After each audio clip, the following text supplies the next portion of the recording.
저는 이 복된 주일에 새 첫 주일 설교를 세례 요한의 첫 설교란 제목으로 말씀을 드리려고 합니다.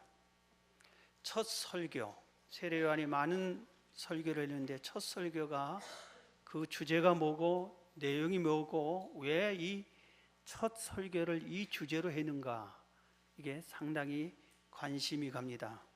그래서 문득 생각이 나서 제가 우리 삼일교회의 첫 설교를 뭘 했는가를 자료를 찾아보게 되었습니다. 그래서 35년 전에 1979년 11월 11일 오전 11시 예배드리는 그 주보가 나왔어요. 보니까 제목이 전도하는 교회. 첫 번째, 우리 교회 창립 예배를 딱 드린 다음에 산에서 먼저 드렸지만 8월 5일 여름부터 쭉 드렸지만, 그리고 나서 산에서 한 달, 이 집 저 집에서 2달 드리고 난 다음에 조그마한 아파트를 마련해서 그 아파트에서 창립 예배를 드리고 공식 첫 예배를 드린데 주보에 제1호 이렇게 찍혀 있더라고요. 그때부터 쭉 모아놓은 주보들이 지금까지 모아져 있는데, 그때 첫 설교 제목이 전도하는 교회. 전도가 초대교회의 첫 번째 교회를 본받자, 그런 의미, 그런 표어를 정해놓고, 교회의 첫째 사명이 전도고 예수 믿는 사람의 첫째 사명도 전도이기 때문에 전도하는 교회, 이걸 강조한 것 같습니다. 첫 번째 외침은 아주 중요합니다. 최근에 며칠 2, 3일 전에 박근혜 대통령께서 신년사를 발표를 했습니다. 그리고 나니까 모든 언론과 방송이 그걸 분석하면서 보도를 계속했습니다. 북한의 김정은은 우리보다 먼저 신년사를 발표를 했습니다. 북한에서는 주민들이 김정은의 이 신년사를 다 암송해야 한다고 그럽니다. 그래서 그걸 외우느라고 아주 고생들을 하고, 그 교육을 풀고 이게 무슨 내용이다는 걸 전달하고 그러는 것 같습니다.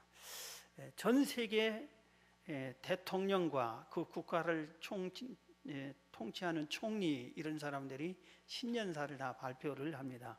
그런데 이게 다들 중요하게 여깁니다. 왜? 올 1년 우리나라를 최고 통치자가 어떤 방향으로 이끌어 갈 것인가가 거기에 담겨져 있기 때문에 그래서 중요한 겁니다. 그래서 이 분야는 이런 식으로 하겠구나 하는 것을 다 알 수 있는 거예요. 세례 요한이 첫 번째 설교를 했어요. 그러면은 그 내용이 그래서 중요한 거예요. 이런 내용이고 이런 방향이 있구나 하는 것을 우리가 알 수 있고, 하나님이 왜 이 내용으로 설교하게 했는가, 하나님의 뜻이 무언가를 우리가 알게 되는 겁니다. 그래서 우리들이 이 세례 요한의 첫 설교에 관심을 가져야 되는데, 먼저 설교자 세례 요한은 어떤 분인가를 우리가 먼저 배워야 됩니다. 세례 요한은 어떤 분이냐면은 경건한 부모 밑에서 자란 부유한, 그리고 경건한 가정의 아들로 태어났습니다. 그의 아버지는 사가랴고 어머니는 엘리사벳인데, 이 두 부부는 사가랴가 제사장 반열에 태어나서 제사장이었습니다. 그런데 이 부부의 사이에 자녀가 없었어요. 그래서 늘 하나님께 자녀를 달라고 기도를 드렸습니다. 그런데 어느 날 제사장인데 제사장들이 제비 뽑아서 그 중에 한 사람이 하나님의 성소, 지성소 안에 들어가서 혼자서 하나님께 제사를 집례하는 겁니다. 혼자서 하게 돼 있어요. 그 안에 들어가서는. 그렇게 하는데 거기에 아무도 없는데 거기에 제사를 집례하고 있는 중에 천사가 딱 나타난 겁니다. 이 사가랴에게.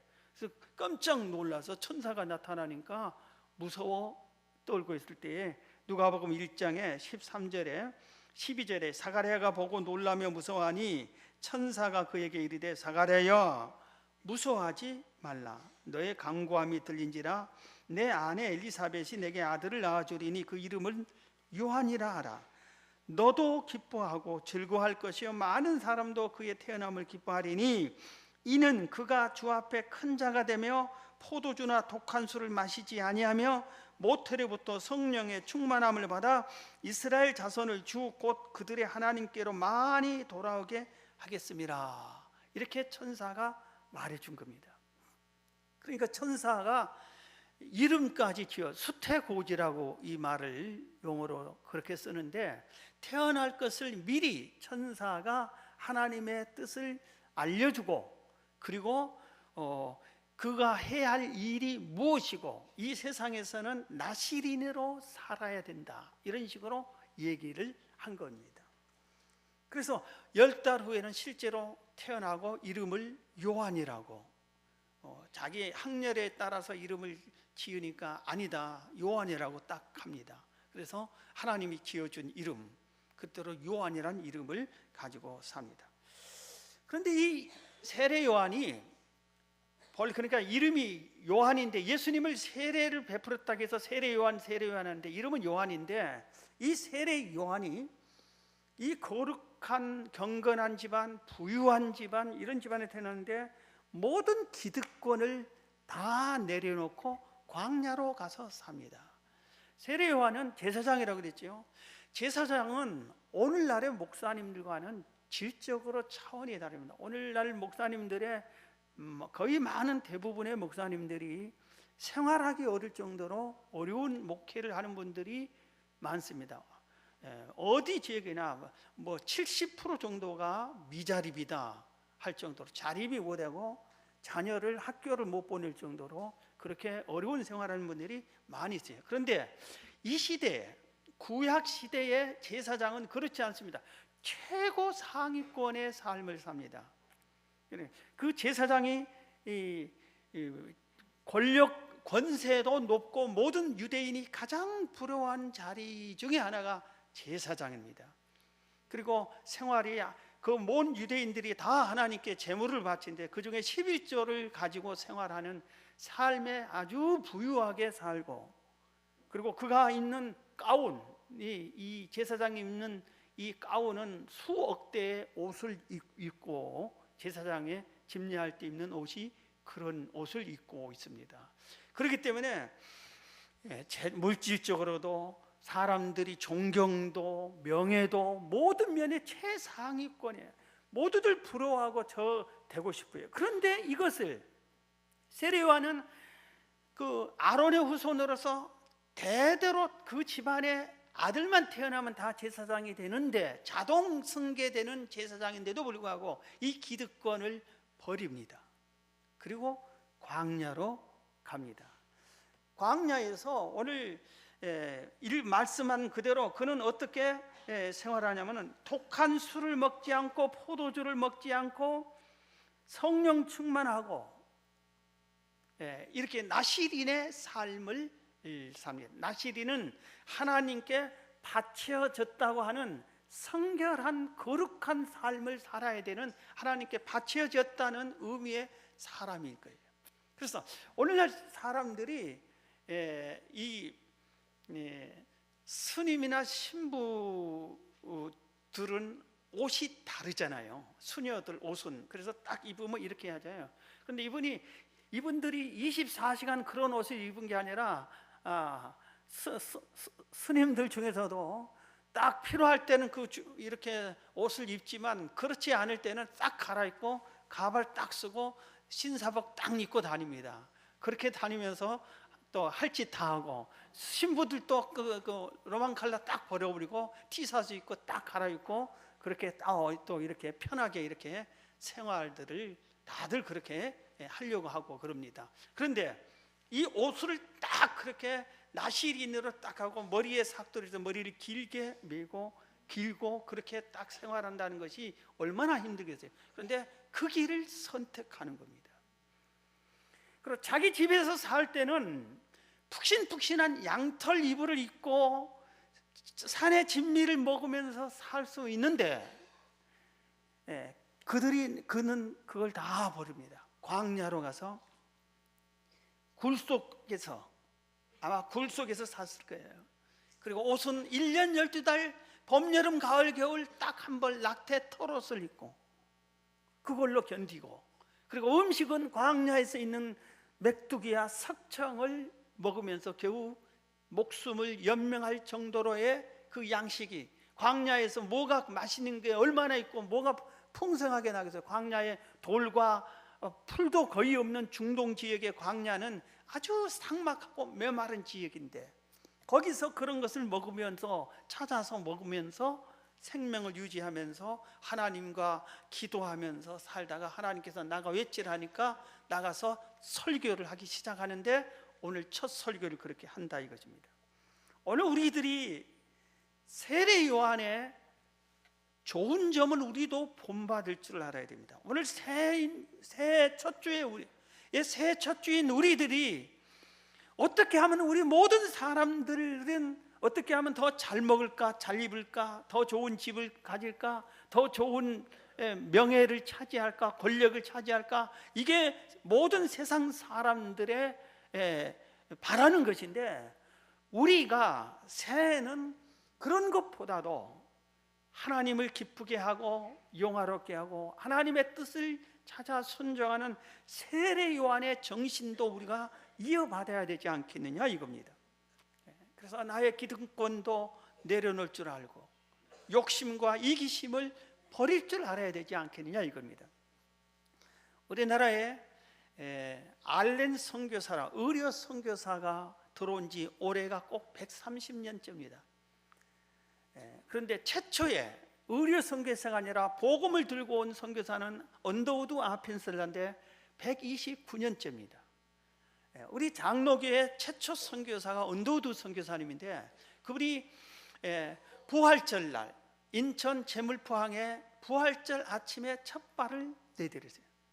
그때는 미국에서 여기 우리나라 올 때까지 비행기를 타고 올 수도 없어요. 우리나라가 비행장도 없고 비행기를 타고 올 뭐또 배를 타고 오고, 이런 풍랑에 오늘날 같이 큰 배가 있는 것이 아니라 작은 배를 타고 얼마나 토하고 몇십 일씩 고통을 당하면서 왔을까 생각해 봅니다. 그런데 왜 왔어요?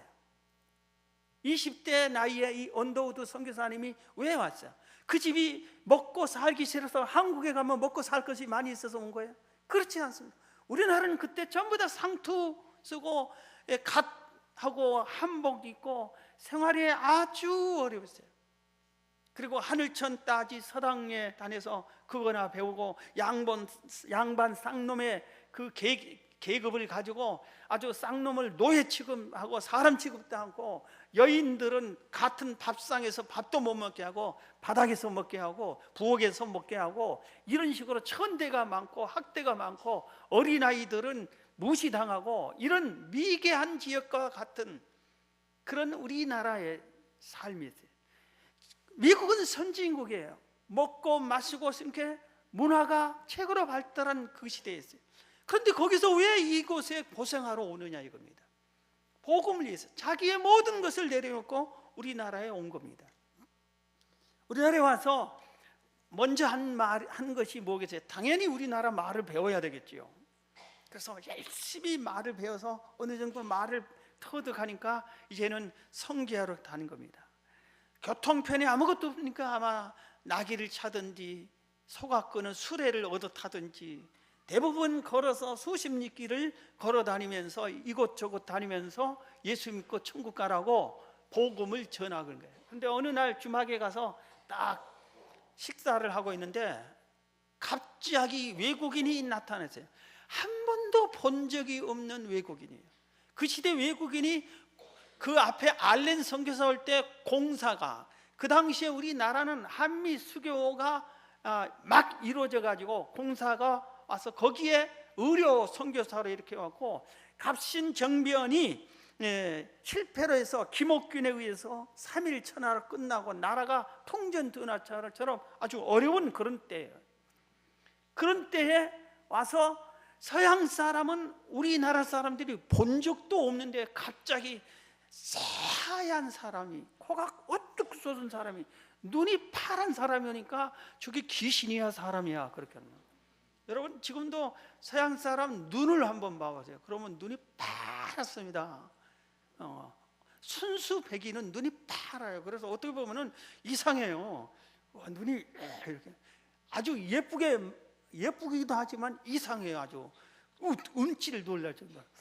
그런데 이 수상한 이상한 사람이 딱 나타나서 한복을 어떻게 만들어 입고 친해 보려고 한국 옷을 입고 와서 주막에서 밥을 먹습니다. 밥을 딱 이렇게 먹는데 그 당시 그 사람들이 얼마나 된장찌개 냄새가 고약했겠어요. 김치 냄새가 얼마나 고약했겠어요. 우리는 구수하고 맛있다고 하는데 그 사람들은 된장찌개니 김치가 얼마나 힘들겠어요. 근데 그거를 딱 이렇게 먹습니다. 그러니까 어떤 사람이 삥 돌려보면서 그 중에 하나 좀 개팍한 사람이 저것이 밥을 먹네 하고 한다는 소리가 그럽니다. 그러니까 언더우드 선교사가 당신이 뭔데 나한테 그러냐고 대드는 것이 아니라 국도 먹을 줄 압니다. 그렇게 대답을 해야 돼요. 그렇게 또 그것이 말을 할 줄 아네? 그러니까 또 대답을 해요. 글도 쓸 줄 압니다. 그렇게 대답을 해야 돼요. 여러분 그것은 그 당시에 짐승을 가리킬 때 쓰는 용어예요. 사람 할 때는 저분 그래야지요. 물건을 대상으로 할 때 그것 그렇게 하는 거예요. 그런데 그런 취급을 받아도 와서 어울리면서 복음을 전하세요.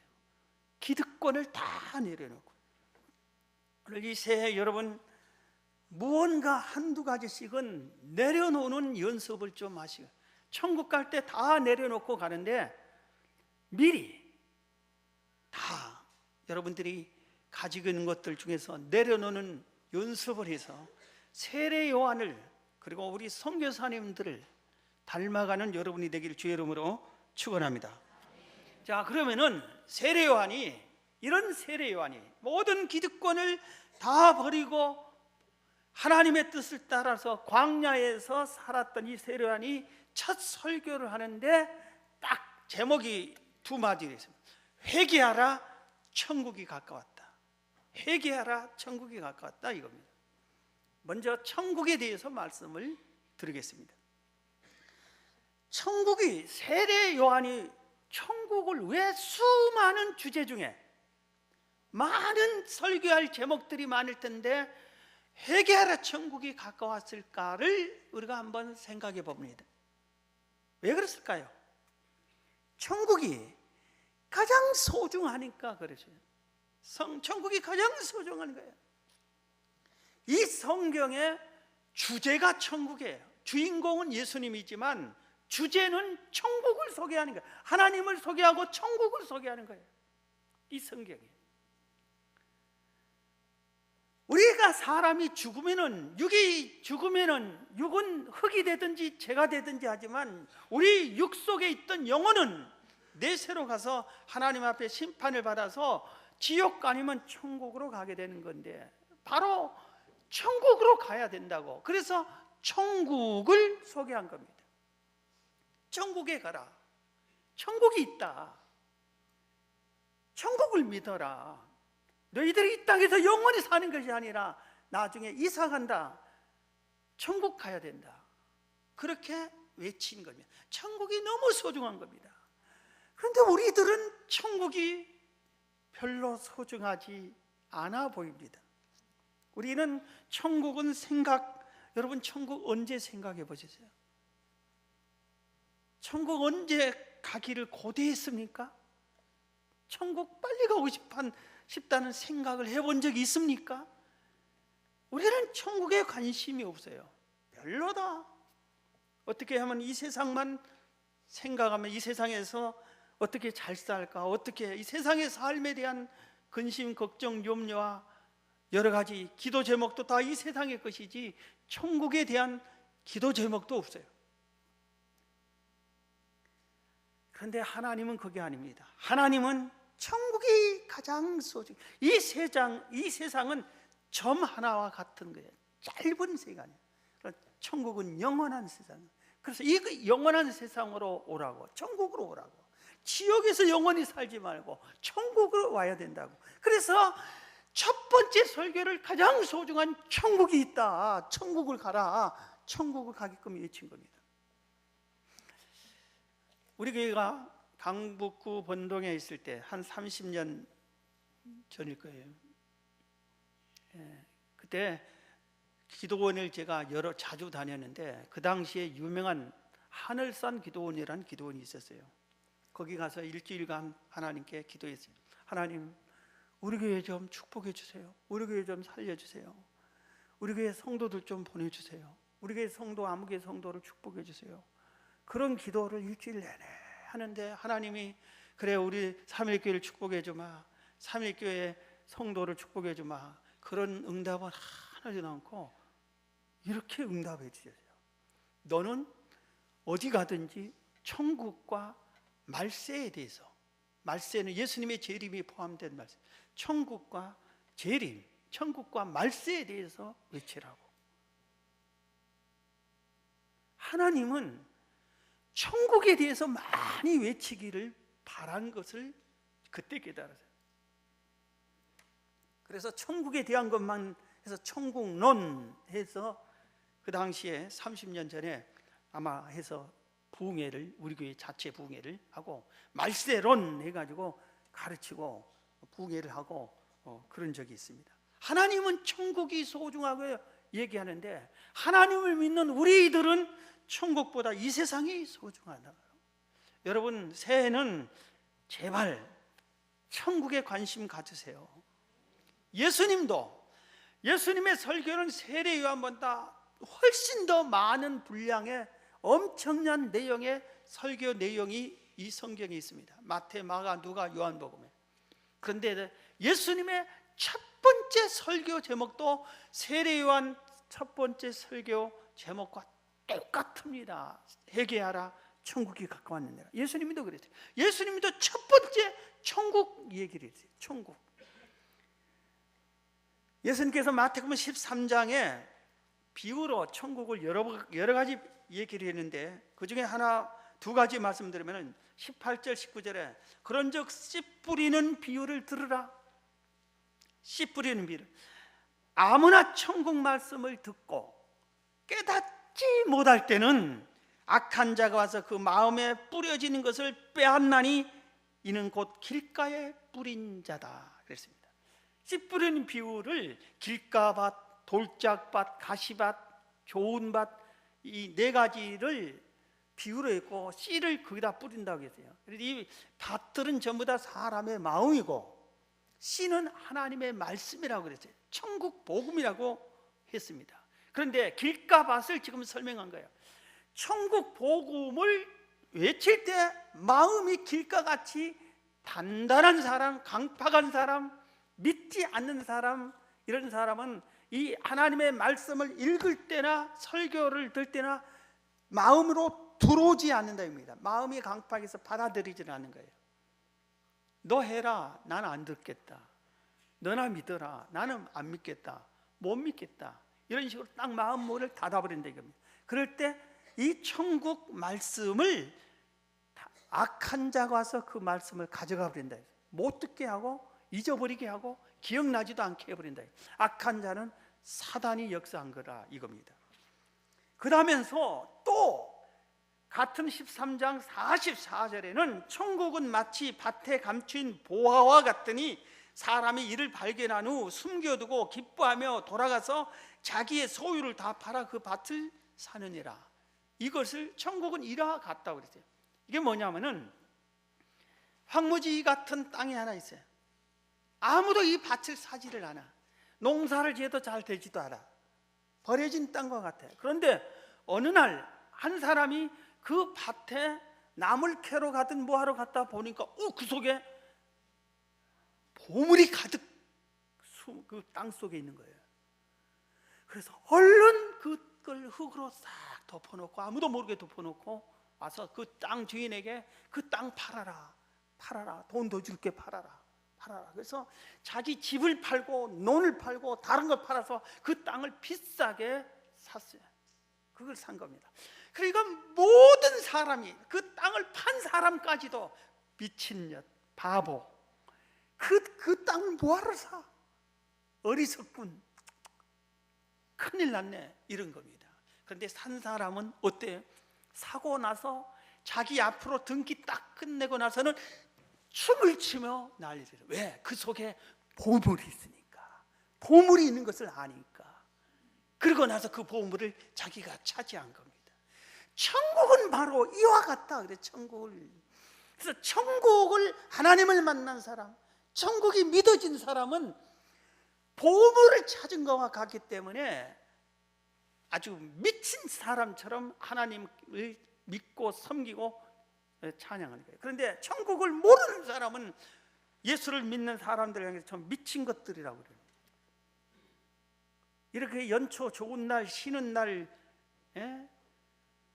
저기 가서 해 뜨는 뭡니까, 첫날 해돋이도 보고 놀러도 가고 그러지 뭘 주일 일요일마다 가서 예배 드린다고.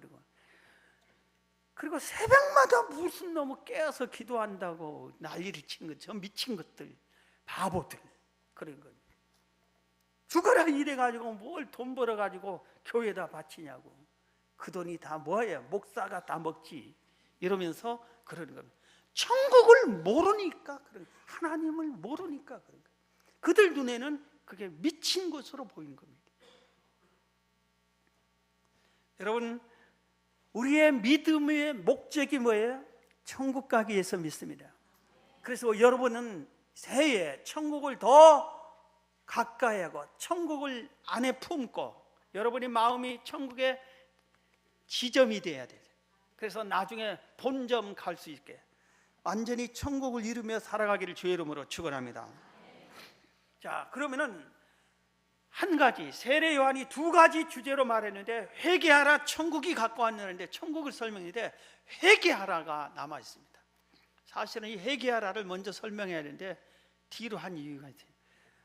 이 오늘 설교를 사실 지난번에 미국 한 달간 있다고 와서 제목을 오자마자 옥중에서 해가지고 감옥 얘기를 하니까 고민했다고 제가 말씀드린 적이 있는데, 연초에 첫 주 설교에 축복받아라, 희망을 찾아라, 이런 설교를 해야 되는데 회개하라 하기가 얼마나 멀다. 그래서 제목을 회개하라, 천국이 가까웠느냐 할 때 지우고 세례 요한의 첫 설교로 바꿨어요. 회개하라는 소리를 사람들이 싫어할 것 같아가지고 그래서 제 뒤로 옵니다. 그런데 보세요, 왜 회개하라 했을까 한번 생각 좀 해봐요. 왜 첫 번째 설교를 하자마자 딱 와서 첫 번째 설교한 것만 하러 딱 오자마자 회개하세요. 그러면 얼마나 기분이 나쁘겠어요? 얼마나 속상하겠어요? 예수님도 왜 첫 번째 설교를 회개해라 그랬을까요? 회개가 너무 소중한 것이기 때문에 그런 겁니다. 천국을 얘기했죠. 천국은 회개 한 자만 갑니다. 천국이 가장 소중한데 이 천국을 회개한 자가 가는 거예요. 회개하는 자를 하나님께서 살려주시고 자비를 베푸시고 용서해주고 일으켜주고 은혜를 베풀어주는 거예요. 회개한 자에게. 이 회개가 이렇게 우리에게 소중한 겁니다. 천국을 가기 위해서 회개해야 되는데 또 하나 이유가 있어요. 또 하나 이유. 이것은 말라기서에 있어요. 자, 오늘 본문은 신약 성경의 첫 번째 마태복음이잖아요. 그런데 구약의 마지막 성경 말라기서에는 무슨 내용이 나오냐면, 하나님께서 수많은 선지자를 통해서 이스라엘 백성이 복음을, 하나님을 섬기게끔 복음을, 말씀을 전하는데 듣지를 않습니다. 많은 선지자를 너희들 잘못하면 회개하라, 회개해라, 회개해라 해도 듣지를 않습니다. 그래서 마지막으로 말라기 선지자에게 7가지 정도의 죄를 지적해 줍니다. 회개하라고. 그래도 회개를 안 하니까 말라기 선지자 이후로 하나님이 입을 봉해버립니다. 이것들 말해야 듣지도 않고 나고 뒤돌아서 버립니다. 그래서 말라기 선지자부터 마태복음, 세례 요한이 나타날 때까지가 약 400년이나 돼요. 이 400년은 정말 영적으로 무서운 암흑 시기입니다. 여러분, 가정이 행복하고 화목하려면 부부 간에, 부모 자녀 간에 대화가 있어야 돼요. 소통이 잘 돼야 돼요. 그러면 행복해집니다. 그런데 부부 간에 싸워가지고 말을 안 해보세요. 하루 이틀 말 안 하면 괜찮은데 계속 말을 안 했고 입을 딱 다물고 말을 안 해버리면 나중에는 무섭대요. 그 사람이 말을 안 하면 그건 제일 무서운 거예요. 여러분, 제발 말 좀 하고 사세요. 자식들한테도 말 좀 하고, 말을 먼저 붙이기도 하고 자꾸 말 물어보기도 하고 대화 좀 하고 살아요. 대화. 입이 가벼웠다고 그렇게 함부로 그러지 말고 부부 간에는 말을 자주 하는 게 좋아요. 가족 간에 말을 자주 하는 게 좋아요. 하나님이 입을 다물어 버려요. 그러면은 도대체 말라기서의 7가지 정도의 죄가 무슨 죄였냐? 하나님이 마지막으로 지적해 준 죄가 뭔데 다시 400년이나 참다가 그래도 안 되겠다, 살려줘야지 하고 회개하라고 외침이고 해결을 시킨 그 죄들이 뭔가? 말라기서입니다. 그래서 우리 여러분, 말라기서를 오늘 죄를 간단하게 설명하지만 제발 연초에 말라기서하고 본문을 꼭 읽어보세요. 자, 말라기서 1장에 보면 여호와께서 말라기를 통해 이스라엘에게 말씀하신 경고라 그래요. 마지막 경고의 사실은 회개하라. 6절부터 봅니다. 내 이름을 멸시하는 제사장들아, 나 만군의 여호와가 너에게 이르기를 아들은 그 아버지를, 종은 그 주인을 공경하나니 내가 아버지일진데 나를 공경함이 어디 있느냐? 내가 주인일진데 나를 두려움이 어디 있느냐? 하나님이 지금 책망을 한 겁니다. 그리고 7절에 너희가 더러운 떡을 나의 제단에 드리고도 말하기를 우리가 어떻게 주를 더럽게 하였나이까 하는도다. 하나님을 첫째 멸시했습니다. 하나님께 멸시한 이유 뭐냐면 제사를 지낼 때, 하나님께 제사를 지낼 때 더러운 떡을 드려서 8절에 보면은 만군의 여호와가 이르노라 너희가 눈먼 희생 제물을 바치는 것이 어찌 악하지 아니하며 저는 것 병든 것을 드리는 것이 어찌 악하지 아니하냐 이겁니다. 하나님께 제사를 지내니까 제물은 드리는데 바쳐야 되니 제물을 바쳐야 제사를 되니까 가져오는데 이 제물을 하나님께서는 규례로, 법도로 너희 양 중에 가장 흠없고 깨끗하고 아름다운 가장 귀하고 좋은 것으로 하나님께 바쳐라, 그렇게 말씀하셨는데도 그들은 어떻게 하느냐? 흠이 있는 것, 깨끗하지 않은 더러운 것, 곧 병들어 죽을 것, 다리 하나 없는 것, 이런 것들을 제물로 바친 겁니다. 그래서 하나님이 너는 나를 멸시한 거다, 그리고 내 제사를, 예배를 멸시한 거다. 그래요. 여러분, 하나님을 멸시하고 하나님의 예배를 가볍게 여기면 하나님이 진노하시는 거예요. 예배를 귀하게 여기고 하나님을 귀하게 해야 되는 거예요. 자, 그 다음에 2장에 가서 보면은 거짓 또 가증한 행동, 그런 것을 소개합니다. 2장 10절에 보면 우리는 한 아버지를 가지지 아니하였느냐? 한 아버지께서 지으신 바가 아니냐? 어찌하여 우리 각 사람이 자기 형제에게 거짓을 행하여 우리 조상들의 언약을 욕되게 하느냐? 유다는 거짓을 행하였고 이스라엘과 예루살렘 중에서는 가증한 일을 행하였으며 유다는 여호와께서 사랑하시는 그 성결을 욕되게 하여 이방 신의 딸과 결혼하였다. 그렇게 그걸 소개하는 거예요. 이들이 형제간에 서로 거짓말을 막 하는 겁니다. 그것을 지적한 거고, 그리고 서로 가증한 행동을 하고 성결을 욕되게 했다고 우상 섬기는 여인과 결혼을 해서 같이 우상을 섬기는 거예요. 하나님이 아주 싫어하신 거예요.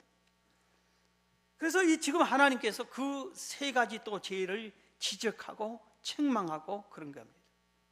3장 7절에 만군의 여호와가 이르노라 너희 조상의 날로부터 너희가 나의 규례를 떠나 지키지 아니하였다. 규례를, 절기를 지키지 아니하였다. 그리고 8절은 사람이 어찌 하나님의 것을 도둑질하겠느냐 그러나 너희는 나의 것을 도둑질하고도 말하기를 우리가 어떻게 주의 것을 도둑질하였나이까 하는도다. 이는 곧 11조와 봉헌물이라.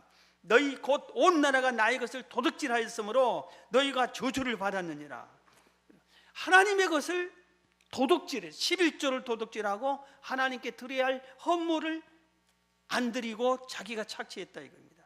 그리고 13절에는 여호와가 이르노라 너희가 완악한 말로 나를 대적하고도 이르기를 우리가 무슨 말로 주를 대적하였나이까 하는도다 그래요. 하나님을 대적하고 하나님의 종을 대적하고 완악한 말로 하나님이 없는 것처럼 막 그렇게 하는 것을 지적하고 4장에서는 교만한 자와 악을 행하는 자를 지적하고 있습니다. 이런 죄들을 말라기가 최후로 마지막으로 회개하라 회개하라 회개하라 이런 죄들을 지적하면서 회개하라고 했습니다. 그런데도 불구하고 이스라엘 백성들은 회개하지 않습니다. 그래서 하나님께서 입을 다무시고 만 겁니다. 그러다 세례 요한을 통해서 살려야 되니까 다시 회개하라고 외친 겁니다. 사랑하는 성도 여러분, 우리가 연말에 많이 회개했습니다.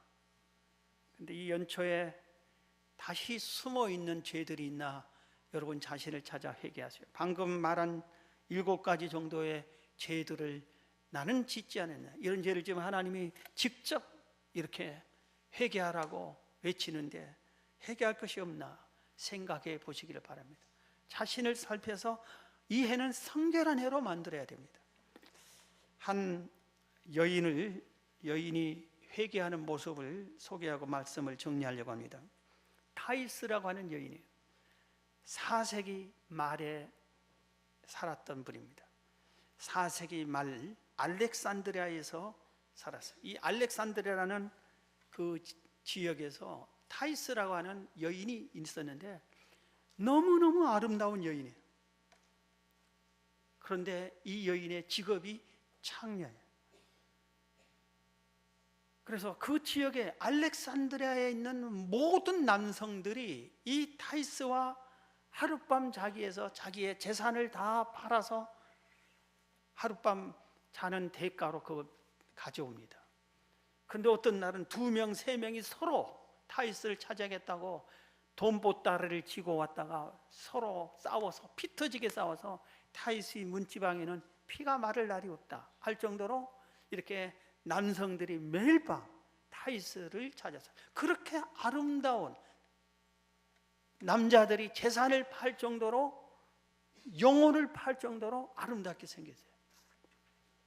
이 소식이 한 교부, 쉽게 말하면 깊이 기도하고 말씀을 연구하고 전하는 수도사 파푸누이스라고 하는 수도사야가 그 원로 이분이 이걸 들었어요. 내가 타이스에게 가야겠다. 이러다가는 우리 나라가 망하겠다. 저 여자 한 명 때문에. 찾아갔습니다. 변장을 했습니다. 수도복을 버리고 평복을 갈아입고 그리고 그 많은 돈을 어떻게 어렵게 마련해 가지고 가서 하룻밤을 신청해서 허락받고 이제 타이스에 갔습니다. 타이스 방에 들어갔습니다. 이 수도사가 타이스에게 이렇게 얘기합니다. 이 방 말고 더 좋은 깊은 방이 없느냐? 나는 대화를 나누러 왔다. 할 말이 있어 왔다. 그럽니다. 그러니까 이 타이스가 이렇게 얘기합니다. 여기도 괜찮습니다. 아무도 찾아오지 않습니다. 혹시 하나님이면 모를까? 그럽니다. 그러니까 이 수도사가 네가 하나님을 아느냐? 그럽니다. 예, 하나님을 조금 압니다. 그럽니다. 그래? 그때부터 호되게 꾸집니다. 네가 하나님을 아는 네가 하나님이 주신 네 몸매를 가지고 네 영혼은 물론이구나 수많은 남자들의 영혼을 지옥으로 끌고 가는 이렇게 못된 짓을 해서 네 그 벌을 어떻게 감당하려고 많은 이 지역의 모든 남자들이 너 때문에 영혼이 죽어가는데 그걸 감당하려고 그러느냐? 이 못된 짓을 언제까지 하려고 그러냐? 호되게 난리를 칩니다. 그런데 이 타이스가 그만 그 자리에서 무릎을 꿇고 통회합니다. 그리고 그 수도사의 발목을 잡고 3시간만 여유를 주세요. 그러면 제가 할 일을 마치고 당신이 가자는 곳으로 가고 하라는 것을 다 하겠습니다. 그렇게 얘기합니다. 그러면 3시간 후에 어디서 만나자 약속을 정합니다. 3시간 동안은 뭘 하냐면은 모든 남자들에게 몸팔아 모은 재산과 물건들을 다 광장에다가 쌓아놓습니다. 그리고 모든 사람들 다 불렀습니다. 타이스가 부르니까 사람들이 직장 때려치우고 사업장 쉬고 멈추고 전부 다 모여드는 겁니다. 타이스가 나를 불렀다고 동네 사람들이 남자 여자 할 거 다 모였습니다.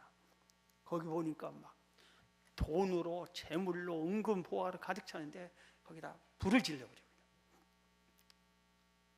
내가 여러분들에게 잘못했노라고, 이건 잘못된 짓이라고 그렇게 하고 다 정리하고 난 다음에 이 수도사를 따라갑니다. 수도사가 수녀원으로 데리고 갑니다. 그 수녀원 중에서 아주 작은 골방 하나를 그 안에 넣고 그 문을 봉해버립니다. 완전히 봉해버립니다. 독방, 감옥 독방인 것처럼 거기에 조그마한 문틈을 하나 해놓고 한 수녀에게 하루에 한 번만 빵 조그마한 거 하나 물 조금만 넣어달라고 합니다. 그러니까 안에서 타이스가 수도사에게 얘기합니다. 용변을 어떻게 해야 됩니까? 대소변은 어떻게 할까요? 그러니까 그 안에서 보든지 말든지 해라. 그래버립니다. 그럼 기도는 어떻게 할까요? 그럽니다. 그러니까 막 나무랍니다. 네 더러운 입술로 무슨 기도를 하려고 하느냐? 너는 기도할 자격도 없다. 다만 이 말만 되풀이해라. 나를 창조한 하나님, 나를 불쌍히 여겨주소서. 이 말만 되풀이해라. 그럽니다. 그래서 그날부터 하루 3끼 기름진 것을 먹고 모든 남자들의 시선을 받고 사랑을 받았던 이 타이스가 캄캄한 골방 감옥 같은 작은 곳에서 하루에 한 번 오는 빵덩어리 하나 먹고 거기서 생활을 하면서 하나님 나를 불쌍히 여겨주세요. 나를 불쌍히 여겨주세요. 나를 용서해 주세요 하고 회개 기도만 계속 합니다. 3년이 지났어요. 타이스를 그 감옥에 갇힌 이 수도사가 수도원의 원장격인 원로 중에 최고 원로인 안토니오에게 찾아갑니다. 사실 이래서 내가 이 창녀 타이스를 이렇게 가둬놨는데 3년이 됐습니다. 이 여인이 용서를 받았을까요? 죄가 회개됐을까요? 하고 물어봅니다. 그때 이 원장 안토니 원장이 모든 제자들, 수도사들, 교부들을 다 불러 모읍니다. 오늘 밤 철야 기도합시다. 각자 기도 처소에서 기도하세요. 누군가가 우리 중에 누군가에게 하나님이 응답을 주실 것입니다. 그렇게 기도하세요. 그래서 밤새 기도하는데 어느 한 교부에게, 이 수도사에게 하나님께서 환상을 보여줍니다. 천국을 보여줍니다. 그런데 천국에 너무나 아름다운 침대가 있어요. 너무나 반짝반짝 빛나는 침대가 있어요. 이 침대를 천사들이 지키고 있는 거예요. 이 침대를. 그래서 이 수도사가 저 침대는 우리 스승인 안토니 스승이 차지하겠지. 전 세계에서 가장 존경받는 세례요한 같이 사는 저 우리 스승 안토니가 차지하겠지. 그럽니다. 그때 하늘에서 음성이 들립니다. 이건 안토니 것이 아니라 타이스 거다. 창녀 타이스 거다. 그럽니다. 그래서 이건 하나님께 용서를 받았구나. 그리고 하늘에서는 3년이나 이렇게 모든 걸 회개한 타이스에게 큰 상을 주는 거구나. 그리고 가서 그 안토니 원장에게 얘기합니다. 그래서 용서를 됐다고 말해줍니다. 그래서 타이스를 감옥에 그 수녀원에 갇혔던 그 수도사가 거기를 찾아갑니다. 봉했던 문을 뜯고 나오라고 그럽니다. 이때 안에서 타이스가 안 나가겠다고 그럽니다. 여기서 기도하겠노라고 하나님께. 하나님이 용서했다, 나오라고 그럽니다. 그래서 순종하고 나오고 15일 동안 살다가 세상을 떠서 천국에 갑니다. 여러분, 타이스라고 하는 여인을 우리가 생각할 때 회개하지 않았더라면 아마 세상 사람들이 원했던 아름다움과 모든 남자들의 사랑을 독차지하고 또 모든 재물을 다 차지하고 세상에서 부러워하면 어떤 한 측면에서는 그런 사람을, 그런 걸 소유한 그를 부러워하면서 남의 부러움을 사면서 살았겠지 모르지만 회개하지 않았을 때 그는 영원한 지옥에 떨어질 것입니다. 그런데 이러한 수많은 남자들의 영혼을 지옥으로 끌고 갔던 짓을 했던 타이스도 회개하니까 하나님께서 귀한 보좌를 마련해 준 거예요. 여러분, 회개가 희망입니다. 회개가 우리를 살리는 길이에요. 새해는 우리가 사는 길이 회개구나, 하나님의 사랑받는 길이 회개구나, 깊은 회개구나. 타이스처럼 하루에 조그만 것 먹으면서 아무도 만나지 않고 3년 동안 우리는 그런 식으로는 회개할 수 없지만 날마다 하나님께 회개해야 됩니다. 그래야 천국을 소유할 수 있는 것입니다. 이 한 해 동안 여러분이 회개로 승리하기를 주의 이름으로 축원합니다.